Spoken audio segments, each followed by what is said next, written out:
India celebrates Republic Day tomorrow, a holiday observed with elaborate military parades. This year, hundreds of thousands of protesting farmers are planning their own tractor parades. For months, they have camped just outside the capital, Delhi, demanding the repeal of new laws that deregulate agriculture, which directly employs nearly half of the country's 1.3 billion people. Special correspondent Fred de Sam Lazaro has our report. It's part of his series, Agents for Change.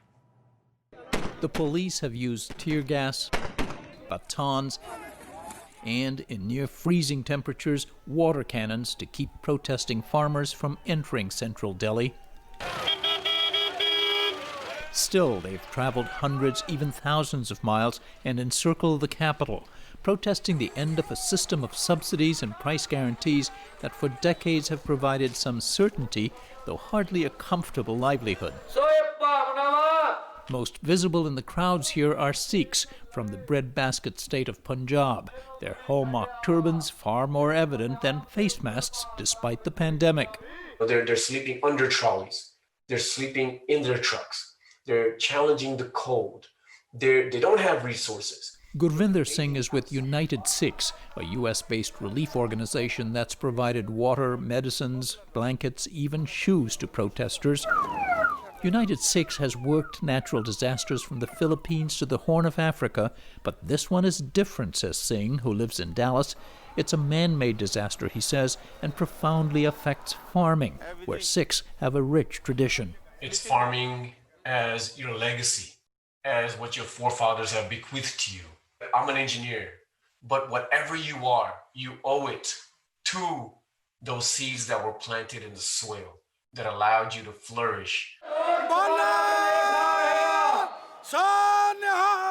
The vast majority of India's farmers own fewer than 3 acres. For decades, they've sold their produce in their home states in government-sanctioned markets called mandis, a system that guaranteed minimum prices on several key commodities.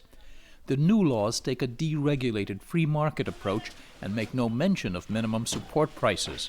Farmers can now sell to anyone, anywhere, but smallholders like Dalveer Singh and Raju Pradhan say that's meaningless to them.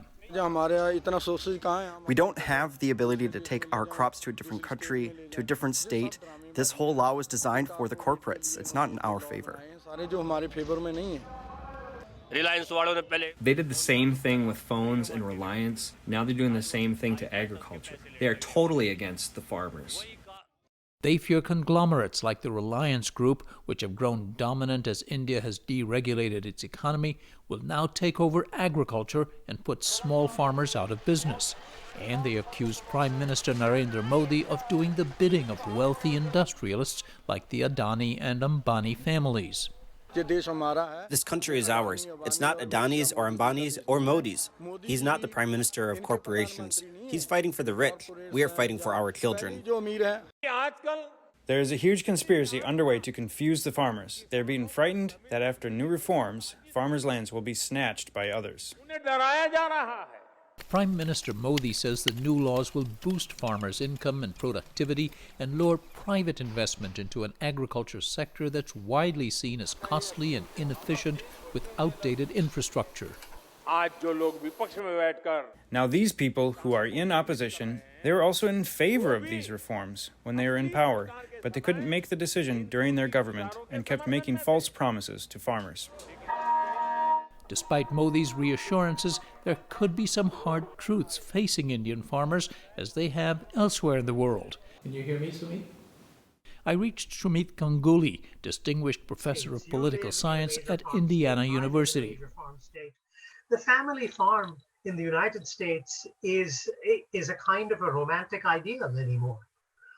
It's unsustainable.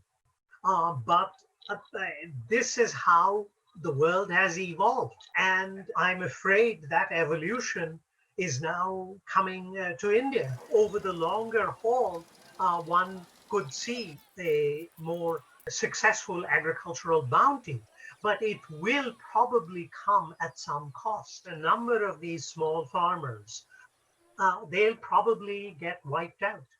And unlike industrialized countries, or more recently China, he says, India does not have factories to absorb displaced farmers or social programs to retrain them in, say, entrepreneurship or specialty farming. United Sikh's Gurvinder Singh shares these worries. There is no safety net, for example. There's no planning. And unbelievably, this was done without any consultation, without any studies, without any engagement with those who you're going to impact.